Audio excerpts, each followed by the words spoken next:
And welcome to Smoke and Mirrors. Indeed, yes. Love that audio. That is a nice song.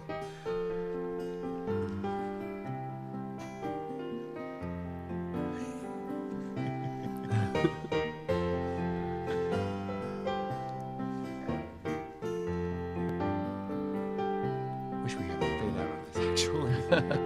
Oh, you can do that with Can you? with the volume controller over on the right. Oh, nice. And with the mouse, it's really nice. You just use the scroller and Look at that. That's pretty professional. yeah. Cool. So welcome to Smoke and Mirrors, and where we're here talking about, in this case, anime. Anime. Yeah, and watching some anime and going a little deeper on what's going on in there and providing our opinions on that. I'm Brent. I'm Evan. So welcome to this first attempt recording of the podcast. Smoke and Mirrors. Yeah, so we'll see how this goes. So as we were talking earlier, one of our big plans and ideas here is to, as we mentioned, dive deeper into a lot of these shows and explain more instead of just, oh, we liked it, we didn't like it, and go into more detail. There's so many facets to Yeah. Japanese animation that if you don't really think about it, you can kind of pass over it. But when you really start looking into it, there's all sorts of cultural differences, and in some cases those are adjusted for American viewers. Mm-hmm. And then there's also references to what people have grown up with in their culture. That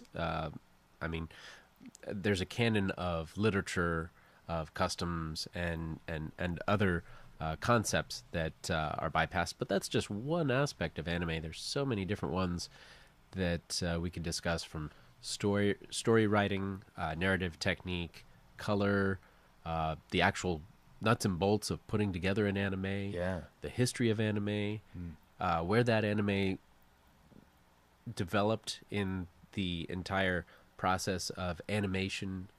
And that's just scratching the surface. Brent's much more knowledgeable on this than me. I'm kind of the ignorant guy who's saying, okay, well, what is anime?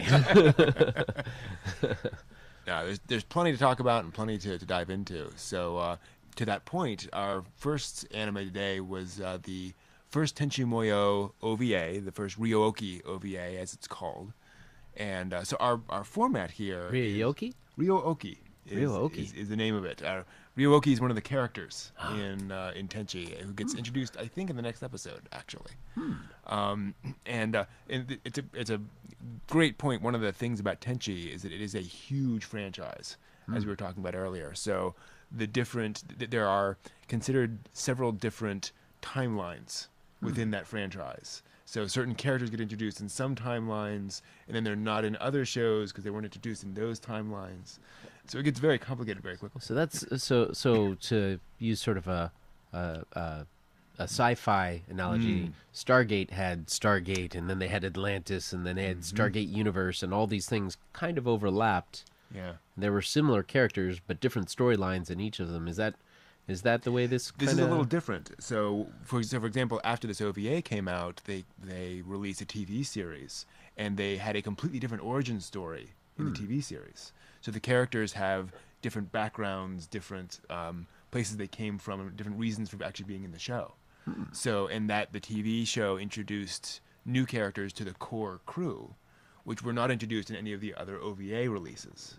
So each of those have their own kind of little approaches to the same universe.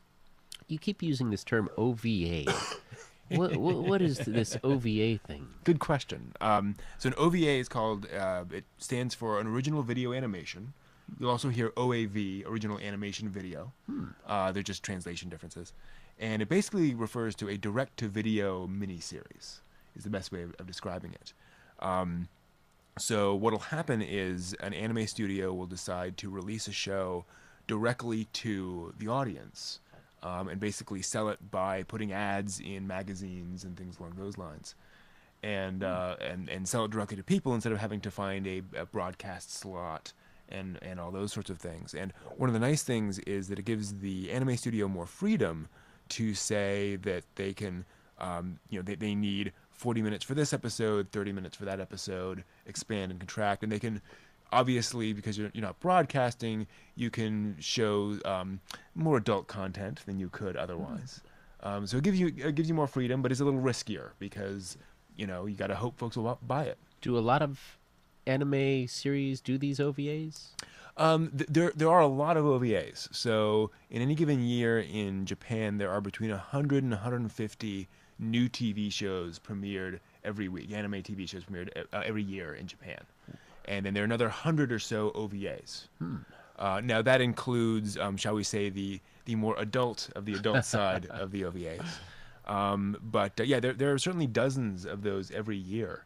One of the advantages is if you have a property that's successful but not huge, instead of going to the expense of doing a full TV series, you might do a 2 or 3 episode OVA, sell that to fans. It's a much less simpler risk than a full TV show. I suppose if it's successful enough, they can then parlay that into something bigger. Exactly, yeah. Enough fan base, maybe turn it into a series. Right, exactly. And with all of these things, it's a question.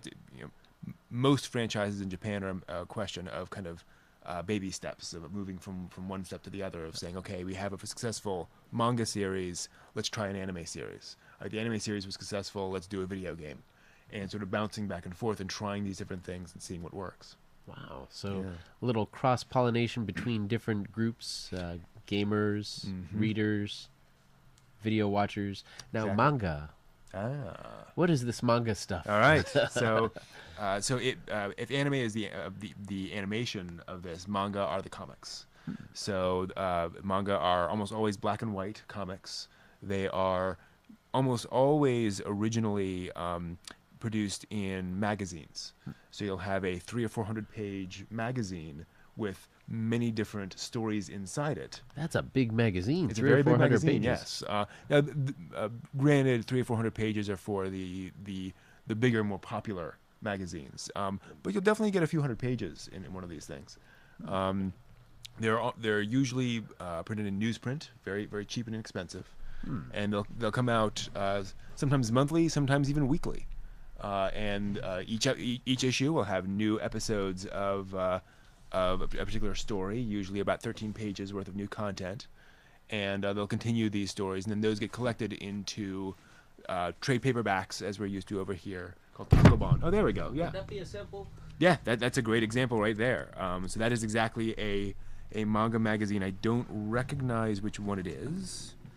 Let me see if I can tell from the inside. Interesting. Somebody had lost that somewhere, and I had no way of returning it to them. But yes, that's exactly what it is. So every magazine is aimed at a particular audience, of course, and some of them are aimed more at young boys, some at older boys, young girls, older women, things along those lines. So you mean even adults read manga? Oh yes, absolutely. There's quite a lot of manga that's aimed at an older audience. I'd say it's fairly similar to the market over here. Well, so much like there are a significant number of adults in America who read comics, but it's certainly not everyone. Similar in Japan, there are a lot of people who read manga, a lot of adults who read manga. There's a stereotype from the anime side of things that everyone in Japan reads manga, and that manga is just being sold everywhere and folks are reading it all the time. And while it is certainly more broadly read than it is over here, I was lucky enough to be in Japan a couple years ago, and I never saw anyone reading manga in public. Oh, wow. I'm sure it was happening here and there, but on trains, folks reading the newspaper or looking at their phones, things along those lines. But certainly it's because manga's been around for so long in Japan, and because it's tackled so many different topics, and it's been more accepted to be read. It's a little easier to get out there. But generally speaking, in terms of anime, most anime are adaptations of existing manga, sometimes video games, sometimes novels. So a serial. Exactly, yeah. And it's one of the reasons why anime can be so weird so often, because they're adapting something that may have been going on for years, may be new relatively. That can be tricky trying to catch all your readers or your viewers up to what all the readers already have Exactly. as an experience. And moreover, generally speaking, there's something of an expectation that well, the folks making the anime know that the manga is out there, and they know the viewers know the manga is out there. So often the anime is made as something of an ad for the original manga. The hope is that folks will watch the anime and then go back to read the manga to see the story as it worked out in the manga. Oh, So it's, again, that cross-promotion thing that, okay, you've read this, now go back and read this, which tells you the, the real story of the characters, I the want backstory. background, the Exactly. story, the backstory. Totally. This is actually very interesting. I'd be curious to dig in and see what magazine this is. That's very cool. Tenchi's actually a great segue into that, because Tenchi was not based on a manga. It's one of the unusual anime series where it's actually an original property. This, I think, started significantly with the release of Bubblegum Crisis back in the 80s, which was a sci-fi action OVA. And that was an original property and very successful. Of course, anytime you do an original property, it's risky, because there's the question of, okay, you have to do all the work up front. You have no audience to begin with. You have to sell them on this new property. With a manga or a video game, you know you have that built-in audience. So Tenchi was released back in 1990 originally, and it was that attempt to create an original product, sell it directly to fans, and hope that they would actually buy it. Unfortunately, they did. Wow. So did the whole idea of kind of cross pollination of video games and manga and animation, is that a relatively new concept? That goes all the way back to arguably the first anime series, Astro Boy. So anime depends on kind of who you ask and how you slice it. But the first anime series is generally considered to be Astro Boy, 1963, which was originally a manga by Osamu Tezuka. And he loved animation. He decided he was going to make a weekly half-hour animated TV show out of his manga Astro Boy. Oh, wow. And he did it with a lot of blood, sweat, and tears. And one of the ways they did it was by doing a lot of aggressive cross-promotion and a lot of aggressive advertisement. There's a famous shot in Astro Boy where the characters are jumping out of a spaceship, and at one point they jump and they slide down a roll of candy, like a Lifesavers kind of a thing. Product placement. Exactly, yeah. And indeed, after they all do that, one of the characters turns back and says, "What was that?" And they go on with the episode. But they absolutely did all of that to get as much money as they could from advertisers. And because one of the problems with anime in general is it's very expensive to make, as you can imagine. Just all those drawings being put on screens. So anything you can do to recoup that cost is going to help. So yeah, so it absolutely, it started back with Astro Boy in 63, and then from that point on, it's the safest thing. It's the most straightforward way of doing something. You have a built-in audience. You can make your thing, and then you go on from there. Excellent. Yeah. So this was Tenchi Muyo, which is a bit of a joke. Tenchi is the name of the main character. The words ten and chi also mean heaven and earth. Which is a joke to the fact there's a sci-fi element to this. There's space and there's earth going on in there. And then Muyo means no need for. So the joke is that Tenchi is kind of in the middle of all this and kind of running to catch up with everything. But nobody really needs him. He doesn't really need to be there. But he just happens to be in the middle of all this. But then you can also translate it as no need for heaven and earth, which has a whole other sort of meaning within the show. So it's it gets back to there's a strong Japanese love of wordplay, and you see that a lot coming up in anime of different meanings of words. So this spawned this whole franchise. So let's shall we yeah, exactly. take a look at some of let's this? look at a little bit of this. So Tenchi starts quite unusually, actually, with this opening sequence, which shows various characters, and of course you don't know who these characters are, but it gives you an idea of who they are, or their character designs. Now, one thing you'll see in a lot of anime series is a pop song, basically, as the opening theme song. And Tenchi does not have that. Because, well, who knows? But generally speaking, because this was an original work, it was probably simpler just to use a composer's song. You have the composer compose a new song instead of trying to license something.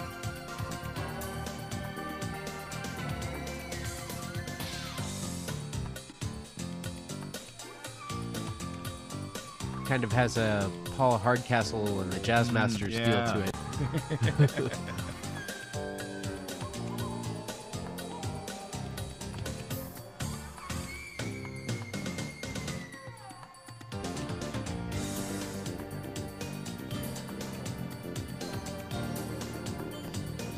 It's really a very simple opening in a lot of ways. It's simple visuals. It's showing off the characters, showing off the location, and showing off visuals without really tying them together significantly. But it gives you an idea of what's going on.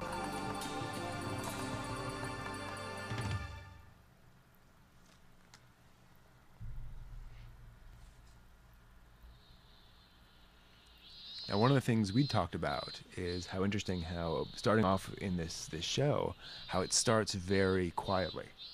It's very pastoral. It starts out in this. Are those June bugs? Those are June bugs. Yeah, well, it's cicadas actually. Cicadas? Yeah. In Japan in the summer, they're everywhere, and so that's a classic sound of summer. And so you start with this very quiet opening in a classic Japanese countryside setting, in a shrine. Tenchi! Now where did he go? And when you see things like a broom on the ground, a bucket, that's your hint that chores haven't been completed. Those things should have been put away Subtle. if they were done. Yeah.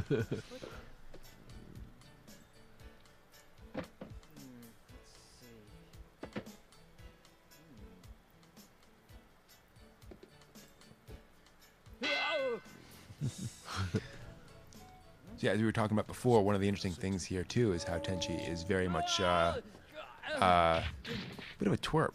I bet you were looking for these. So that's where they are. Oops.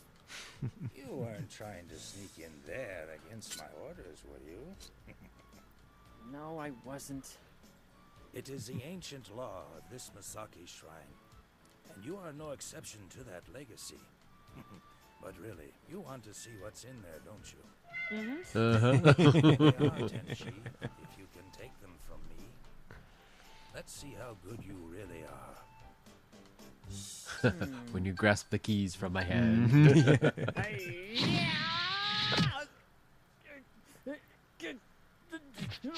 Not so much. Not ready to do that yet. No. Work harder, and remember, your chores are part of your training.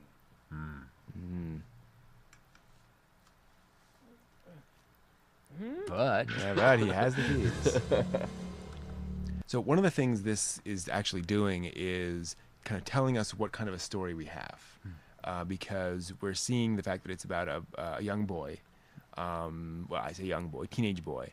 That generally tells us that what the audience age is. So generally the protagonist's age is pretty close to the age of the target audience. So we're probably looking at teenage boys as our audience, and we're also seeing that he wants to be an adult. He wants to be more mature. He wants to have these access to things. yeah. Exactly. But he's not ready yet. Obviously, he didn't do his chores. Exactly. Yes. So that's the hint that this is a story about maturity and about growing up and sort of finding that maturity in things. Curiosity killed the cat. Lucky for me, I'm not a cat.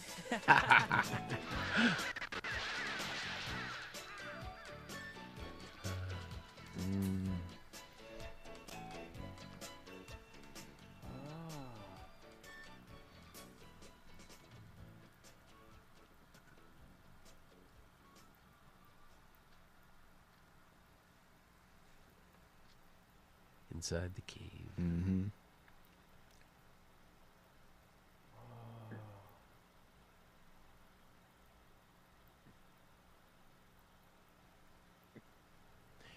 And you mentioned before when we were watching this how silent Tenchi, it is. boy, Very. The why must silence you come is here something. time after time Oh, when you know he's it's not caught. allowed. Why is that, Grandpa? I'll tell you why, my boy. It really adds to the effect of the cave. It does, yeah. Demon, no.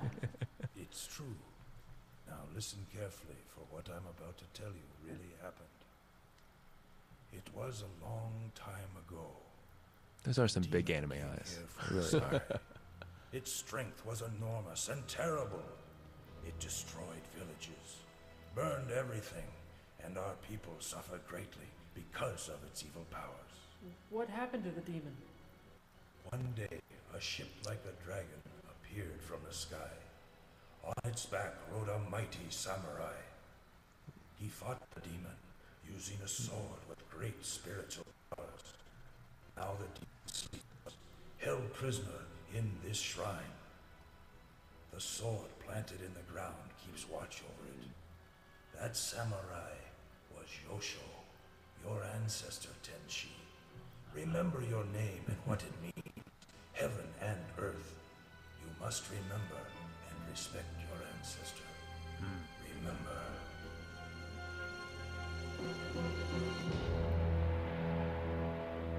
So we see here a lot of wards, a lot of paper.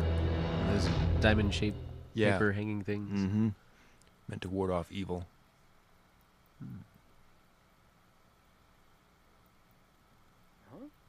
Yet he still continues to the shrine. Oh. Off to honor the ancestors Not so much. by taking their sword. Let's see this thing. Well, and this gets down to that that tension between, you know, respecting the past, but also, okay, how much of this is really true? I mean, how much of this is a just rusty old piece of junk. rusty old piece of junk? Wow. Give me a break. The sword that cuts through a rock? Ha! And being that age and testing. Uh-oh. Yeah. Oh, Huh? What's happening? Oh.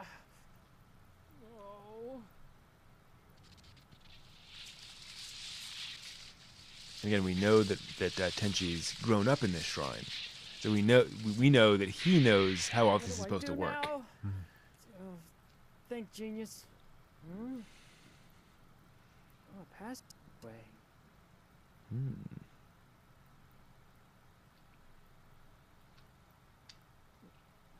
Ah, that's cold. deep in the Ow, my mountain. head. Yep. Now deeper.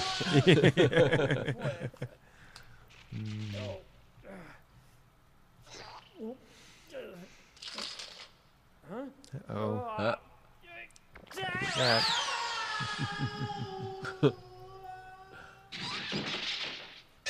Ouch. Oh. Huh? Oh. So we're having some video problems. I'm gonna pause this for a little bit. We can talk Yeah, about some so- of what we've seen. sorry about the frame rate, viewers. Yeah, it happens. That's first episode. That's what we expect. So, what are some of your thoughts on this episode? Well, it's an interesting thing seeing the whole shrine. That's something that most American citizens don't really think about. These type of shrines, and the idea of being up high on a mountain and then inside the cave for sort of shelter to keep it separate, and the idea of warding off evil spirits is kind of interesting. It's neat to be able to see into someone else's culture Yeah. and learn a little bit about it that way. And of course, the impetuousness of youth is what they're telling me. Really, are they just here he's saying all this valuable respect my elders, and look, this sword here, it's a piece of junk. How am I supposed to respect them with this piece of junk? Won't even cut through a stone. They're telling me it cut through a stone, and then all of a sudden it does cut through a stone. Yeah. So that testing it. And do you find that it's one of the interesting things? I mean, this is showing Japanese culture very directly, and yet it's still very comprehensible. It still makes sense what you're seeing. They don't try to show you a lot of ritual or things along those lines, but it's pretty clear, just even for us who don't have that exposure, what's going on. Sort of a by the way. Yeah. Here it is in the background, and as life goes on. Yeah, exactly. Yeah. What did you think of, and particularly seeing this shot here? What were your thoughts on the overall color use in this episode? It has sort of the surrealistic feel to it. It's really interesting because they're in a cave. Yeah. And so the lighting, somehow you have to portray something other than absolute darkness so your viewers can see what's going on. Yeah. At the same time, it's not going to be super bright as a sunny day, but this has some interesting shading and coloring that's going on here. Yeah. As if light from another source is drawing him. Yeah. And it's also interesting in this shot in particular, but how if you were in any cave, you might see certain colors, but you wouldn't see this kaleidoscope. no, it's very almost psychedelic. Yes, it is. In that respect. And overall, and this is one of the things that makes an OVA different than a TV series particularly, is that use of shadow and that use of multiple colors. And we can see here there are several different colors used for skin tone, for the different parts of his clothing that really get across that heightened lighting scheme within there. And if I can just jump forward and see a few of these, some other images here. Let's see if we can get a good. Whoops, that's way too far. Never mind. Let's try to jump forward to the light. Yeah, the lights. Of course, in just a minute, get the fight in the schoolyard, of course, is colored very very dramatically. Oh yeah, the contrast. Yeah, exactly. And similar to what you're talking about before, it would be dark, but they light it just enough for you so you can see what's going on. I can see if we can see a little bit of this sequence here after he's found the demon. I just need to let out my anger on you right now.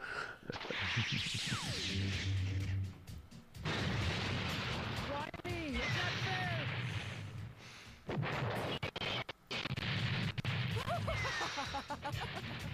What's the matter, Tenchi? Whoa! You're gonna have to run a lot faster than that, Earthling.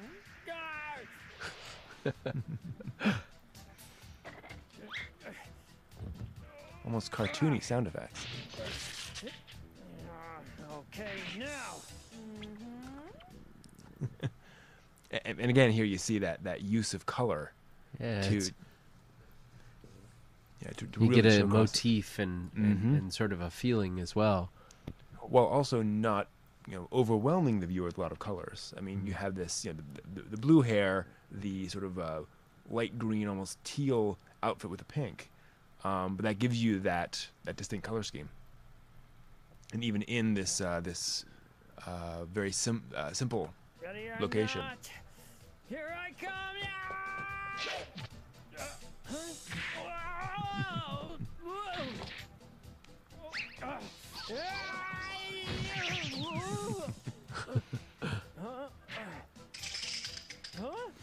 The sound effects. Hey,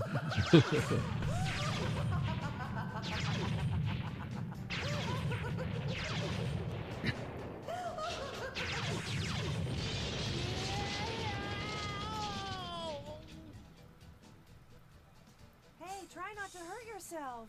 I'd like to do that for you. This actually gets to something else we see interesting in that the Tenchi does, and you see, I think, very frequently in anime, is this idea of revealing characters and revealing their abilities directly to the viewer without explanation. Where characters will have powers, they'll have backstory, they'll know things, and they won't explain to us why they have that. It's just, here it is. Yeah, exactly. And you'll find out as you... Absolutely. Which is, I think, something that in the West with our our love of that kind of logic and structure that we don't do as often, and they seem a little more comfortable with over there. You suddenly get to know your character within 5 minutes, and you're right into the story. Here, you get to know your character as the story progresses. Yeah, yeah. It's kind of interesting. This is interesting. This fight is going on in a school, and it seems there's sort of a floor plan for the schools that's common in a lot of anime, which makes it comfortable because you know exactly where a place is when you start looking at it. Oh, that looks a lot like the school. Okay, they're in the school.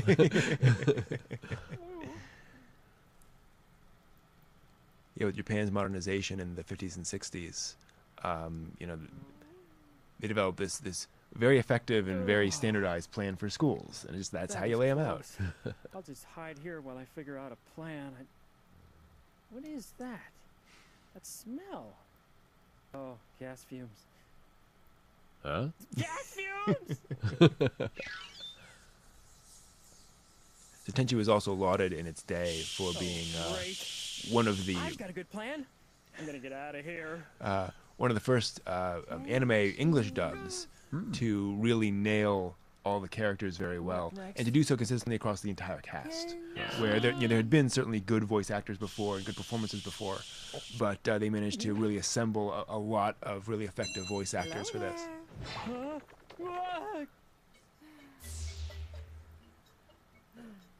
Had the English dub been pretty close to the release date? No, it was probably, let me think.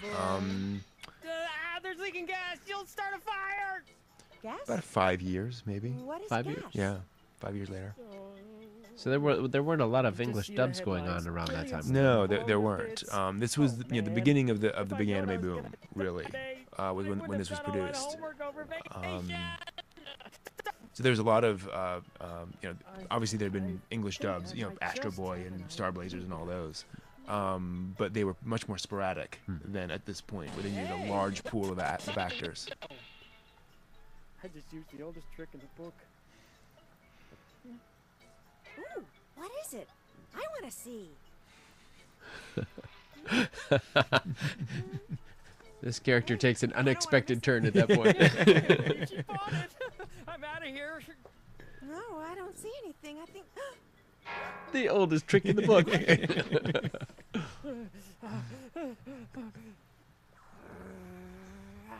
I'll get him. You gotta love the use of rather extreme expressions in this show too. Characters just they emote.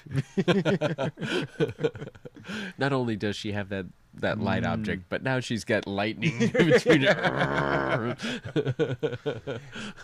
And I just have to sweat. Yeah, and I have to point out, I mean, and this gets to why you want to do something in an OVA as opposed to a TV show, because you see how that's not just lightning. The lightning is flowing from one part of the sword to the next.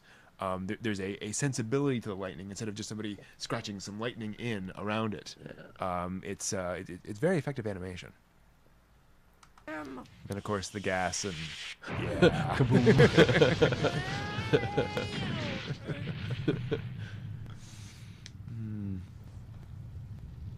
she goes.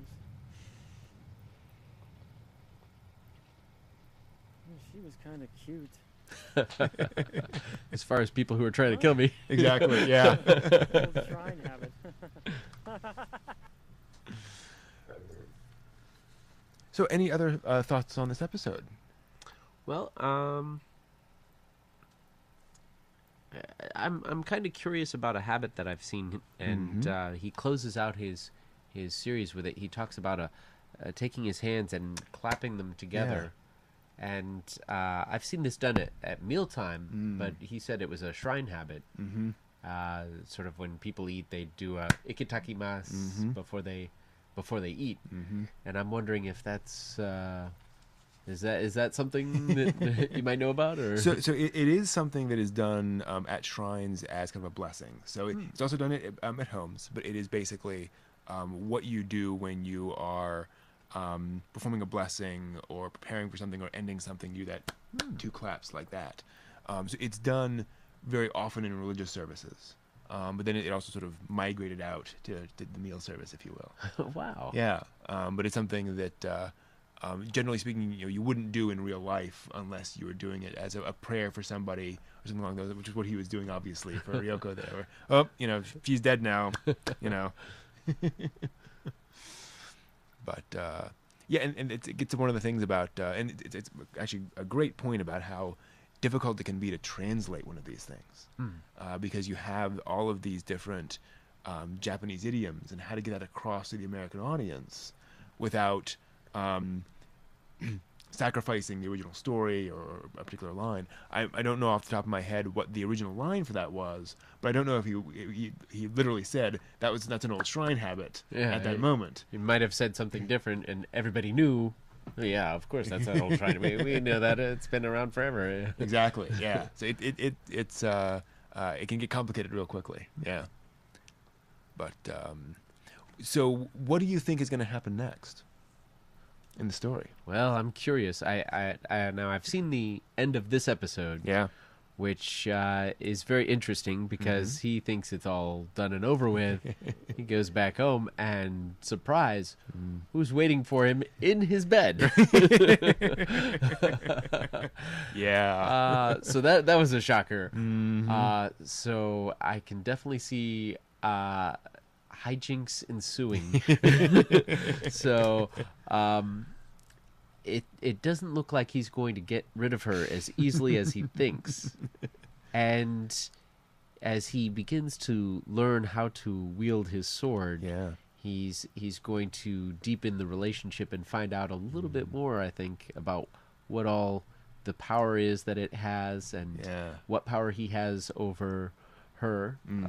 What was her name again? Her name was Ryoko. Ryoko. Yeah. What was your take on her sort of personality and her character? It was very interesting. Initially, she's a demon and kind of creepy, not zombie, but like mummy-looking character. And then when she assumes her human form, she's a hot chick. Yeah. So, well, hey. Easier on the eyes, but maybe just as deadly. Right. So that's kind of in real life sometimes. Yeah, true. But her character stops at a certain point. It seems like she's since she's been imprisoned for 700 years, she's kind of lost her edge because she's caught by the oldest trick in the book. Hey, look over there. What's that? I'm a rum. And when she passes by a mirror after the explosion, she realizes that she's covered in soot and kind of disheveled, and she doesn't continue pursuing. She stops and takes her time, neatens up and preens and primps and then pursues him. So she's very concerned about how she appears, which is interesting. You never would have guessed when she was a mummy creature that she was caring about that kind of thing. Exactly. But once he arrived home, she was still wearing the same outfit, but it was a little bit looser fitting. This is true. So that has sort of a draw to it. Well, it's also interesting how her personality softens over the course of the episode. How by the end, they're almost conversing exactly person to person basis rather than I kill you. And when he attacks her and hits the gem, she backs down immediately, and she's much more conversational and she's kind of jokey. She's like, oh, okay, I lost. So here's my new hand.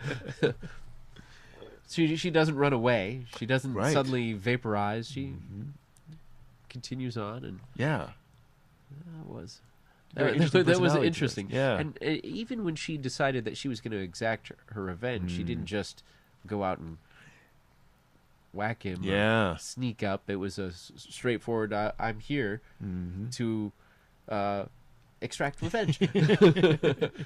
But she meets him on the school roof, which is there's the interesting playfulness to the character. There is, where she's definitely very much comfortable in her own skin, and she has these things she wants to do, and it's not particularly malicious. She just needs to exercise for a bit. She doesn't seem as malevolent as she was made out to be before when she was enslaved in the shrine. Exactly. Yeah. So, Yeah. so I wonder if he's going to start double thinking. Well, what is everything that they've told me about this legend? Indeed. Is it really all what they said? Yeah. They did say that the sword, had some Yeah, power, so and it did. so it initially didn't look like it did, and then it did. And now there's more to it. Yeah. How much more is there to the story of the whole enshrining Oh yeah. process? And Yeah. There's a lot of questions still to be answered. more questions. Yeah. So so that's the first episode of Tenchi OVA 1, and we'll see where it goes from there. But meanwhile, we also want to talk about a show a little different than that, which was a much more recent show called Yamada's First Time, also known as Bigata HK. And let me go back to our little view of that here. How much more recent would that be? Because this was pretty neat animation. Yeah, no, this came out, I believe it was 2 years ago. 2 years ago, so pretty recent. Yeah, so I think the 2013 show. Digital era. Digital era, absolutely. Definitely aimed at I would say, a pretty similar age range as Tenchi in terms of teenage boys, as we'll see here as we go into a little bit of this. And it's very interesting contrasting the animation here. Hey, check out that I hear girl. birds. Wow, Indeed. she's like beyond pretty. Is she a Did model I- or something? I one think she's a second. freshman. She's Sorry? How do I switch over to I think the full screen button there. that one? Just to the left. Ah, There there we we go. go. Let's rewind that a little bit. I love the clock sound. Yeah. Hey, check out that girl. wow, she's like beyond pretty. Is she a model or something? I think she's a freshman. She's gorgeous. Is she?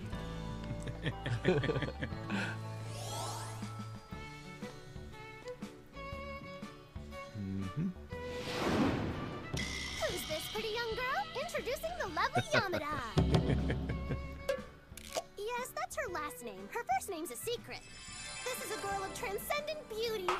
So it goes without saying that she's pretty hot naked. All yucky hair removed, check. Skin glowing, check. Awesome. Another day of perfection. Except for the one spot. Oh, yes. The one spot. Why do you look like that? It's so weird. Does everyone else look so strange? 15 years old and a virgin. She just started high school. Guess what she wants to do more than anything? Ever since I was little, I've had one goal for high school. It's practically a lifelong dream. I'm gonna have sex with 100 guys. Wow. Hey, Whoa. sis, shouldn't you first, I don't know, find a boyfriend? Chica! Have you ever heard of knocking?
Boy meets girl. Let me have your first time. I'm here, Takeshita. Sorry I'm late. Finally. What's the deal? You were the one who wanted to go shopping today, not me. Yeah, I know. I said I'm sorry. So, what are you gonna buy? A dictionary. Why? Can't you just school? No, not anymore. I might have accidentally highlighted all the dirty words in red. You're like a 7-year-old boy. Seriously. Hey there. Has anyone ever told you you're hot? What are you doing? Want to hang out with us? This stuff always happens when I'm out with Yamada. So, what do you want to do? Think, think, think. Virgin. Wow, awkward. You must not be as popular as I thought. Wow, what's that about? Remember how I'm always telling you that you're too picky? This is what I'm talking about, and also why you can't find a boyfriend. Do I or do I not have the right to choose a good-looking guy? It's just the good-looking ones are all so used to having sex. Finding a card-carrying virgin cherry boy who's also a hottie is practically impossible. You are messed up. I mean, seriously. Look, that guy's shopping for a dictionary. I bet he highlighted the dirty words too. I seriously doubt that, Yamada.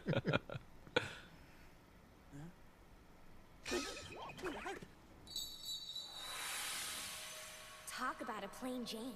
He's average at best and isn't masculine like at all. Gosh, it's hard for me to find a guy to have my first time with. I can't imagine how rough it must be for him. Wow. Slap. No kidding. 3 guesses how this is going to turn out. And... Yep. Ow. Oh, wait. That didn't hurt. Didn't hurt her. Ow, that hurt. No, I think he was just unfortunate and in the path of your fall. Oh, I'm sorry. Weird. What's he freaking out about? Wait, I kinda get it. He's probably never been this close to pretty. He doesn't intimidate me since he obviously is not used to having sex, and he's a total gentleman. In terms of being my first, Starting safe. Just a safe beer, yes. he's a total safe bet. I bet he plays it safe too. This could be my cherry picker. I'm Yamada. Sorry about falling on you. I gotta ask him. I can't not ask him. I have a question. Yeah? I was wondering, You're still a cherry boy, am I right? you could at least ask his name first?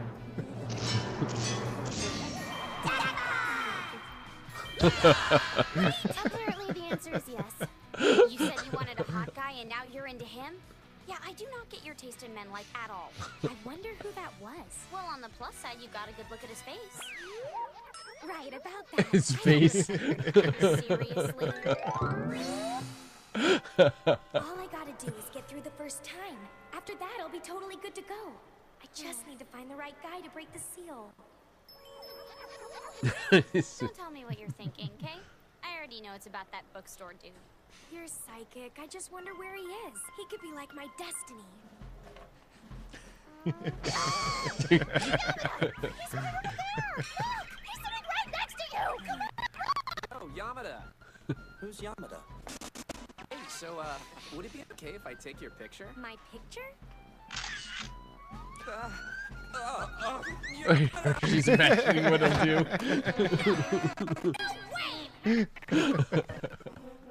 That's the girl I met at the bookstore yesterday. She's in my class. Hey! What are you, deaf? I just said I didn't want my picture taken. Gah! Yamada, he was giving it back to you. Oh, that's my phone. Oops, I thought you were being a stalkery perv. I'm sorry. Stalkery perv. His face is Ah. such a... I remember you. Bookstore yesterday. Yeah. You're the cherry boy. You know what? I do have a name. It's Takashi Kosuda, okay? Kosuda. Kosuda. So that's Plain Jane's name. Who'd have thunk he'd end up sitting right next to me? This is totally fate. Rejoice, Kosuda. You have been chosen to be the very first of 100 men who get the chance to have sex with me. First, I need to find a way to get closer to him. I've got it! I forgot my math book. Can we share? Of course. I'm so good! Huh? So, listen up. You should let me borrow your math book now. What is wrong with this girl? Okay. What? He gave it to her. That's so not my style. I have to put myself out there. First, I gotta find a way to be alone with him. What are you doing? Maybe in his room, or in his car, or on a Ferris wheel. But those are all relationshipy things. I need a different tactic. She's creeping along behind him.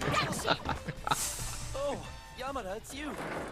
Okay, I'm completely alone with him. Now what do I do? Oh crap, I didn't plan that far ahead. Come on, stupid, think of something. Oh, how are you supposed to seduce somebody? Just take off my clothes? I've never had a boyfriend before. I don't know what to do. Just take off my clothes. Take them off. Take them off. Take them off.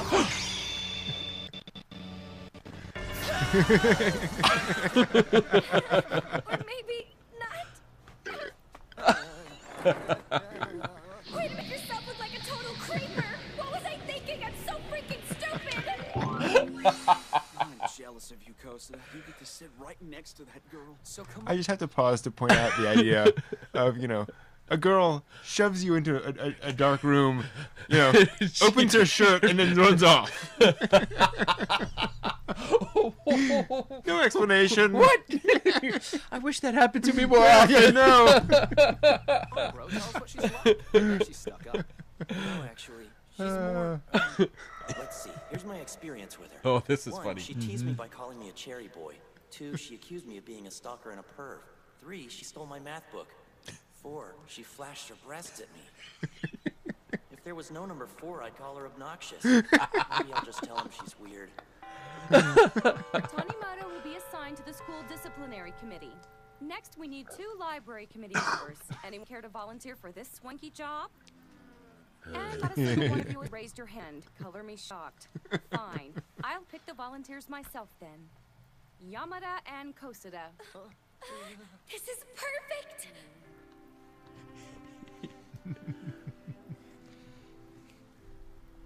The soft, romantic music. Are you okay? Here, let me help. Like her just. Did I hurt you? No, I'm good. He's a tough guy. Kosuda. I wonder why I can't say that out loud. Hobble. I mean, Hobble. being there right when I need him. I didn't really like the library at first because it smells like dirty socks worn by a wet dog. But it does have great hiding spots. You know you want to.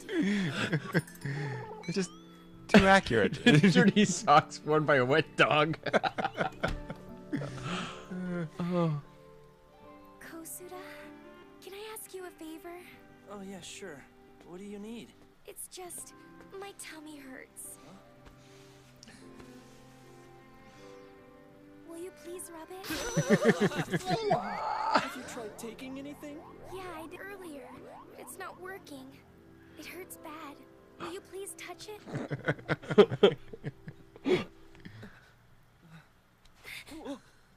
Oh, why did you stop? My chest feels kind of tight. No, I can't run away again today. I gotta focus. That feels so good. Will you rub higher? Higher? Higher! No, that's way too high. This is an invitation, right? But what if she's really hurting? If so, and I do it, will that make me a bad person? Come on, quit teasing me. That's right. You're almost there. Will you grab them already? You grabbed them already. Nurse. Damn it. We were so close. That's right! I'm Yamada's Eros deity, so I get to say things like that. I am the god of sexual desire. Basically, my job is to make sure Yamada gets her dirty, dirty freak on. I hope you get your support. So great to meet you. The transcendent beauty Yamada's path to nailing 100 high school boys is not going to be an easy one. Oh my.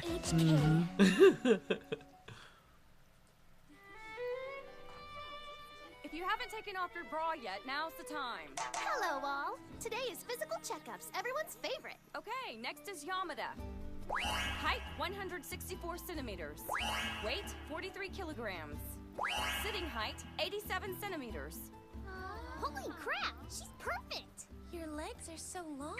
Are they? Next up, Takeshita. You've got the biggest boobs on Earth. Those are like an F cup, right? Will you stop looking at me like that? You're freaking me out. Turns out I haven't changed at all since last year. I don't get what Yamada's thinking at all. It's not even funny.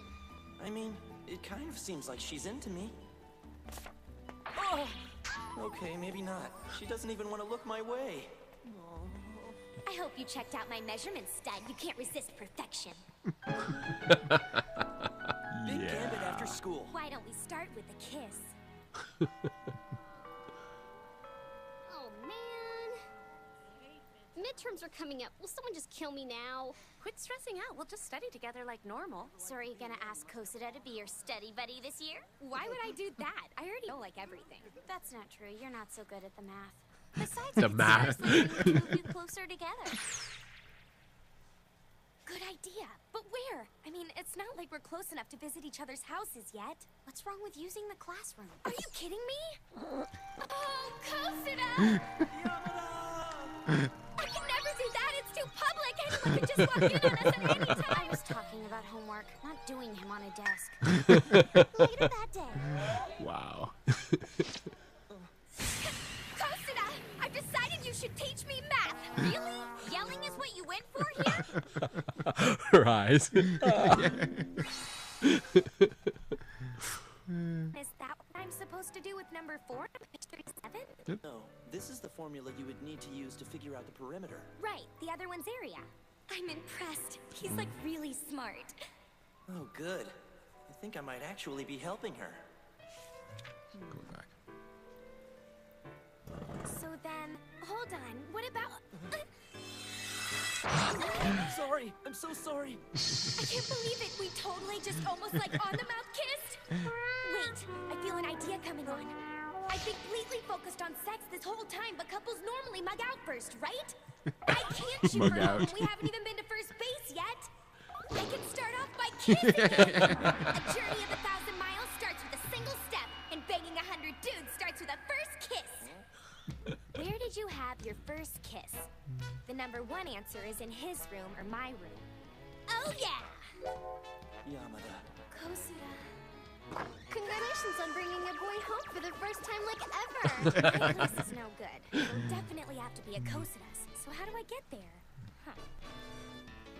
How to H. Yeah, exactly. Yes, that's it! A few days later.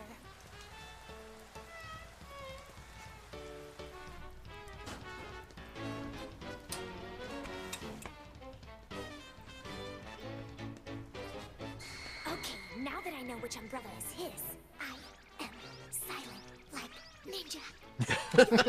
Silent like ninja. Umbrella thief!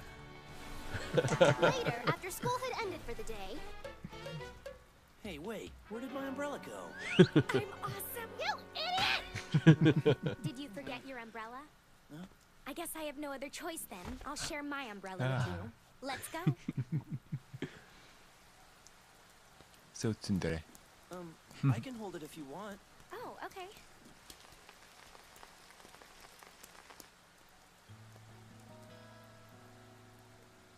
So I wanted to say thanks. I got a good score on my math midterm, and I couldn't have done it without you. Yeah, okay, cool. Wow, you're welcome. Man, she is so freaking cute. What the He hell? just That's whacked my her in the hand. head with the umbrella. Wait a minute. His shoulders all soaked. I hope his house is kind of far away. Aww. So romantic. Yeah, the hydrangeas. Sorry for making you walk me home in the rain like this. Oh, no problem. Sorry for stealing your umbrella. After he invites me inside, I just need to get into his room. Kosida. Yamada. Kiss.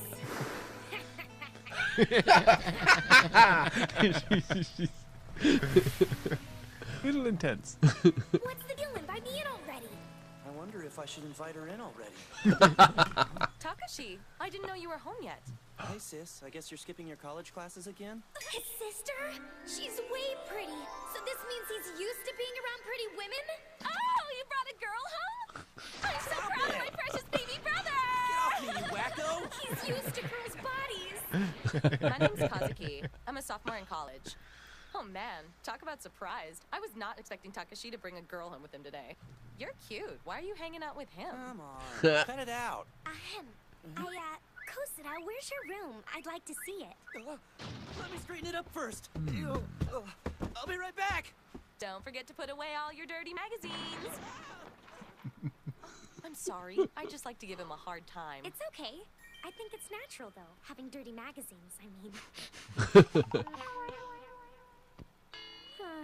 Yamada, you are hopeless. I'm glad you're here. My brother has always been pretty shy, and even though I tried to protect him, he was picked on all the time. But apparently he's managed to come out of all of that okay. I mean, Takashi's a genuinely good guy, and he deserves to be with a great girl. You know, someone cool who's into him. Sorry, sister, my motives aren't that pure. You're right, he's never been anything but a gentleman to me. I do know that much about him. Well, yay! Hey, Mom. Can we just have dinner near the station? Takashi's not hungry right now. All right, sister. Yeah. 2 hours, okay? You crazy kids have fun.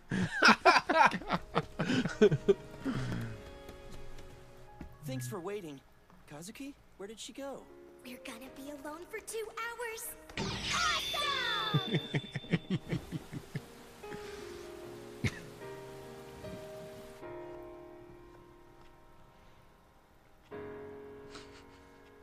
Those sex hotels rent by the hour, don't they? That means we should have more than enough time. I was just planning on a kiss, but now... Make my little brother a man, won't you? Who would have figured his sister would approve of this? I never said that!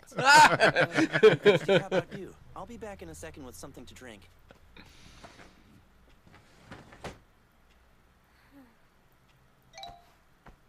That'll get him. No guy can refuse this position. Garlic tea or iced coffee?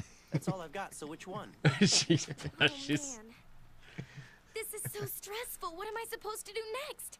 Wait, I'll call Takeshita and ask her.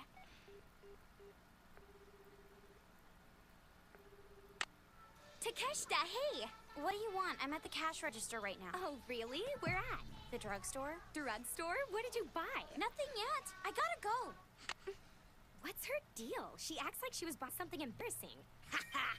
How scandalous! Was it this or that, or this or that, or this or that? Skin cream for heat rash. Oh no! Speaking of the drugstore. Nightclub. Oh. Oh, yeah. Stupid! How could I forget that? Do not enter. Okay, I'm back. Yamada! Get yourself together! I'll just go back to plan A. Get a kiss! Now, focus and lighten the mood. Can I see your photo album, pretty please? Oh, here you go. Perfect. I'll be able to compliment him this way and make him feel more confident. Oh, how sweet! You were the cutest baby like ever!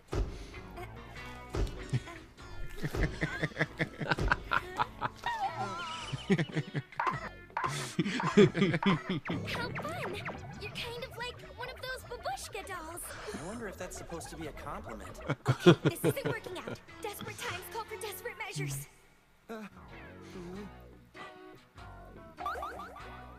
Yamada.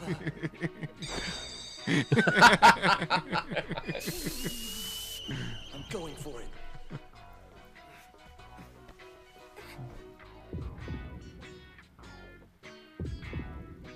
Here we go. I'm ready.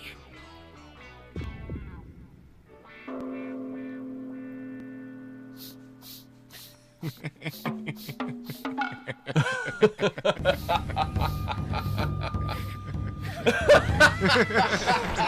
is that thing?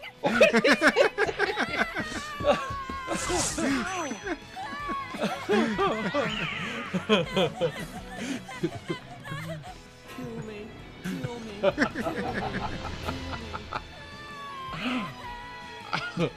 was awful. I was too shocked to do anything but run. See, this path is a hard one.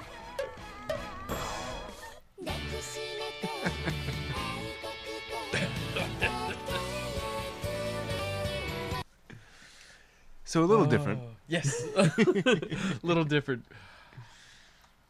Oh, my sides hurt from laughing at that. That's a funny one. It's definitely funny. Oh, wow. So that one also got to some aspects of Japanese culture. Yes, yes. Speaking of which. Yeah. Quite a lot. Yeah. Oh. It's so Yeah. interesting seeing a show that, reverses the stereotype. Yes, that I found very refreshing. Quite often in anime, you have the timid guy, Yeah. but this girl's making an effort. The timid guy, timid girl. This girl's making an effort, and we're seeing her struggle. Yeah. Because usually, the guy's struggle. He's pretty obvious about it. This time you see both sides of the coin and you get the interaction. I love when they're standing outside the door of the house. When's he going to invite me in? I wonder if I should invite her in. That happens all the time on dates. That's perfect. I mean, that's the inner dialogue that we wish we could hear when we're out on the date. And, Exactly. wow, that was funny. The romantic thing. Sharing the umbrella and then getting soaked. Yeah. Of course, she stole the umbrella, so it's... Yeah, it's fun how much the show plays around with comedic situations, and plays around with them for kind of romantic effect, and how you get these silly little things, these ridiculous plots, and how they are used. And one of the things I really like about it is how they are used to further the relationship, further the characters, where they do learn a little something about what to do next, usually through making very bad mistakes. There's nothing like learning from somebody else's bad mistakes. Exactly. Oh, that's so funny seeing her. She's going through her checklist. Oh, he's going through his checklist. Well, she said this, she did that. I call her obnoxious, but she did flash me, so maybe she does like me. They did use a standard of situational comedy, which I think it worked really well. Is the misunderstanding? Yeah. When she gets her measurements, she flashes her measurements at him to show how beautiful she is, because she got all the accolades from the other girls for having such long legs, and all he sees is a girl who's hiding her face from him. Oh, what? She won't even look at me.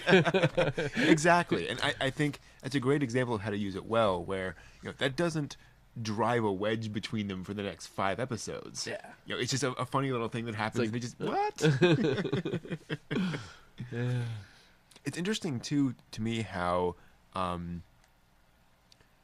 much the show deals with, or at least this episode deals with, sort of social expectations. Oh yeah. Where how she needs to figure out how to kiss him, so she goes to a magazine and their poll of where you kiss your Statistically speaking, I should be here, or here.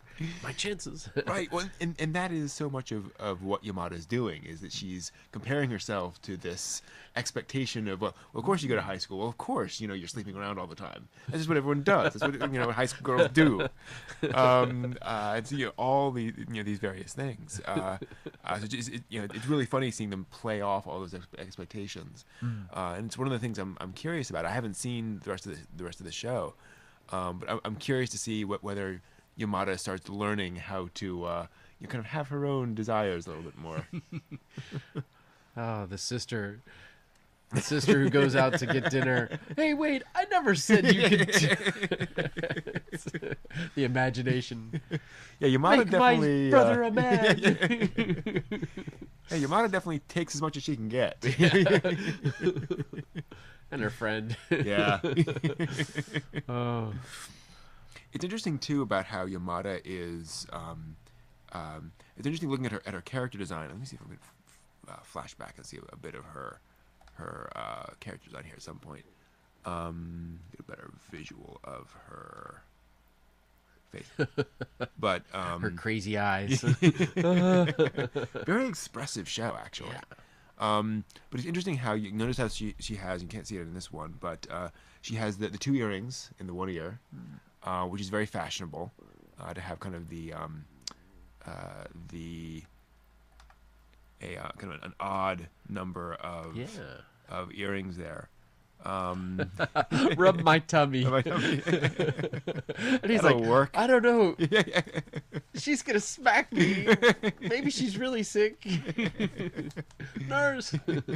She's coming on to me, but what is she gonna say? And that's cute. The library smells like wet dog and socks. Dirty socks. Dirty socks wrapped in a wet dog. A lot of those fun little asides in the episode. She's definitely cute. It's also interesting how she has the like the auburn hair, which is apparently a very popular thing these days. Is for girls in Japan to dye their hair a sort of anywhere from a light to a dark brown, and just very trendy. So it's interesting how they made a character that is obviously trying to evoke modern Japanese girls and what they're going after, and definitely, but also to that point, like there's nothing dramatically different about her either. She doesn't have punk hair or anything like that. Yeah. So it's they're real girl. Yeah, exactly. Real problems. I want to get past this point in my life. Although her goals are very ambitious in my perspective. This is true. Yes. Well, and to that point, it's remarkable how upfront the show is about things. Oh yeah. That's sort of shocking yet refreshing. Yeah. So often these subjects are just glossed over, and people are expected to make their own mistakes. Here, I can live through hers. Her experience is quite funny, and so far she's got a little bit of counsel from her magazines and her experiences. Her friends are starting to they could probably say something. Yeah. It's kind of funny the way that I find that this anime is different from our previous anime. The of course the digital age. Yeah. It's very very different narrative, but we have a character here that appears, the erotic deity, on her shoulder, the little angel on her shoulder, that is trying to guide her, and apparently has some conscience about stealing the guy's umbrella, but the outcome didn't seem to work out actually. And when she refers to experiences, the background. Suddenly, when she's describing him as Cherry Boy, the whole background is just cherries. So it goes away from like the literal what's in the background to more of a figurative, sort of more playful. I think I don't remember seeing that as much in earlier animation. Interesting. It's sort of like the language of anime has changed over time, and this being how many years after the other one? 25 years. Some of the narrative devices in animation, the aside, the internal discussions, those are similar, but well, and it's certainly a much more rapid fire approach. Wow. Yeah, it's very. It amazes me how much happens in this episode. They fit a lot into it. They really did. Yeah, it's really interesting how, as you say, I think certainly the language has evolved a lot, having those little side characters. It's also interesting here, actually, to that point, how much this is established in the real world, where yes, obviously there are little goofy moments where she's turning around and yes. but this very much feels like real people in modern Japan, dealing with modern problems, as opposed to some of those slightly fantasy. more, or even not just fantasy, but also you see a lot of screwball comedies where they're going to school, but it's a little bit more of a light, loose, sort of experience. Whereas that feels like a teacher, that feels like a classmate. These feel like real experiences a little bit more. Yeah, they do have that more realistic feel to them. That I was thinking, yeah, I can draw a lot more parallels in my life to this. Yeah, just because of the shared experiences and the subject matter is a riot. I really like the approach of seeing it from the girl's perspective. Yeah, and I'm sure there's a whole gamut, but having somebody who's trying to make that change in her life, and she just doesn't have the skills yet to really make that leap, and she's going through the growing and learning process of, oh no, I can't just suddenly show him everything, and seeing the girl fail at it is kind of fun, because we see the guy's side quite frequently, and yeah, it's good to see the other side every once in a while. And what a great example of why so many anime are set in high school, because you have all of these huge emotions going through you. Yeah. And boy, isn't this a great example of that? She where is you just, a prime example of raging hormones. Extreme solutions to commonplace problems. Well, something that they did that I've seen in other Japanese manga and anime is the health checkup. Yeah. We don't really do that in the same way here in the U.S., but it seems to be, since I've seen it in several other things, I'm thinking maybe this is something that the schools do, where they measure a person's height and weight and growth and progress and development. Yeah, it's a very common thing. It happens, as far as I know, in all of the schools across Japan. And it just, like you say, measures your growth and measures how you've been maturing physically. Obviously, somewhat embarrassing as you grow up. It's having the statistics there to show, and especially in high school and at that age, the breast size comparison was always kind of a funny thing in other series. In this one, it's particularly amusing. Her friend, wow, you've got stop it. Well, and it's kind of amazing to think that each person then gets a report card that they carry back with them. Here you go. Here's my stats. Did I make the grade? But and it would be interesting to see. I honestly don't know how much that is. I'm assuming that that's then tabulated and used, nationwide. Statistics. Yeah, so it'd be very interesting to see how that's used. Yeah, I wonder. Yeah, I think the most that we got was maybe a scoliosis test and height and weight. Yeah. Fingerprinting at some point. But it's interesting, actually, contrasting this. We were talking about the colors in Tenchi, how this has a much more standard anime color palette, if you will. Yeah. Where it's quite bright. The chibi faces. Yeah. Whoa, with this, what's with these chibi faces? So chibi is a style that's evolved over time in Japan as this way of getting across a character's emotional state in a very extreme way. So if a character is feeling it's used in many different ways. Sometimes you'll have an entire series done in that chibi style. To get across characters who have a more sort of an extreme set of emotions, if you will, more childlike.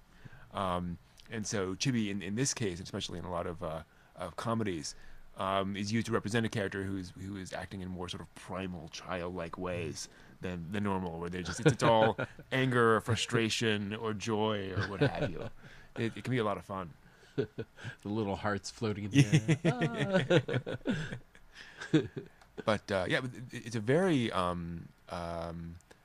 bright and colorful and light show, which I think really helps to the tone of the show. I think if this show had been colored the same way that Tenchi had, much more dark, much more serious, I think it would have given it a more serious tone, whereas this makes it a little bit...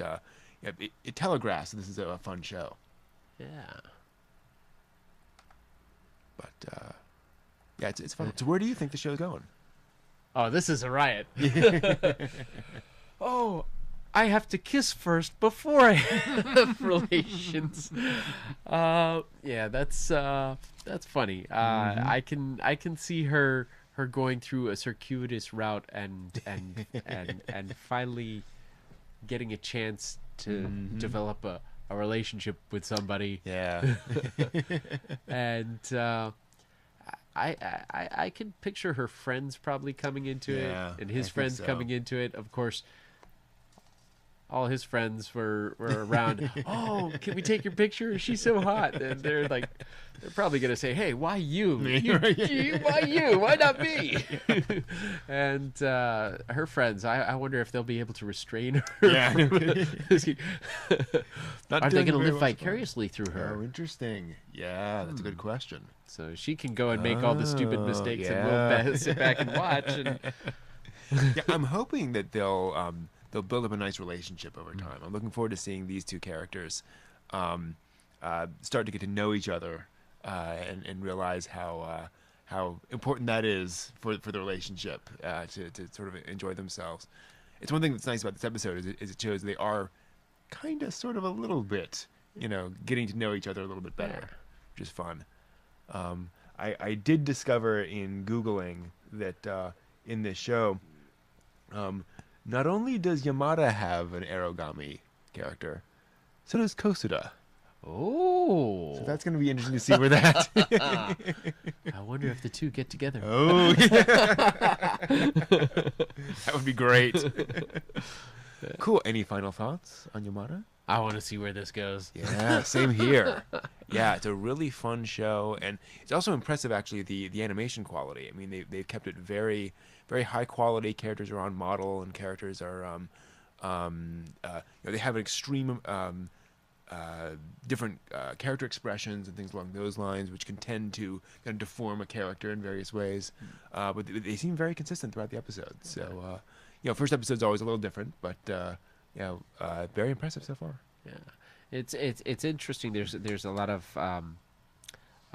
text that's still not translated into English. Yeah. The words in the dictionary. Yeah, some of the areas, and I suppose there's probably some fan sub that somebody's got where they've translated everything. But there's different things in there that it seems kind of neat. I'm kind of curious what some of the literature is that they that they have. Some of it's obvious, the magazine but it's fun seeing that sometimes. And depending on who's doing the U.S. edition, whether it's fans or Funimation or whoever, sometimes they'll put that in.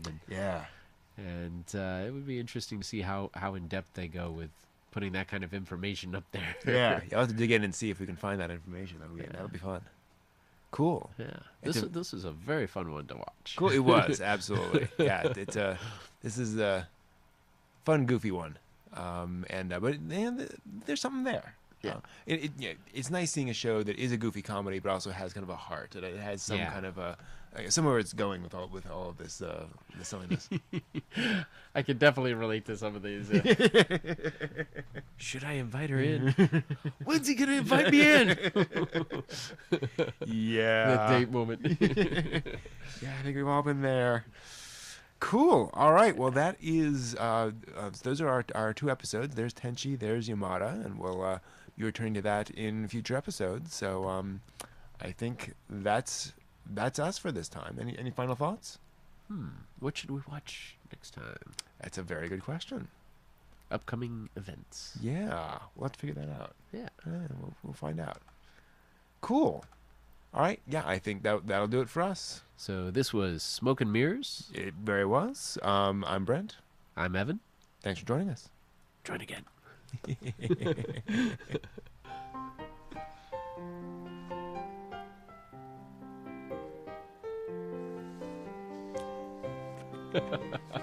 I draw on my paper.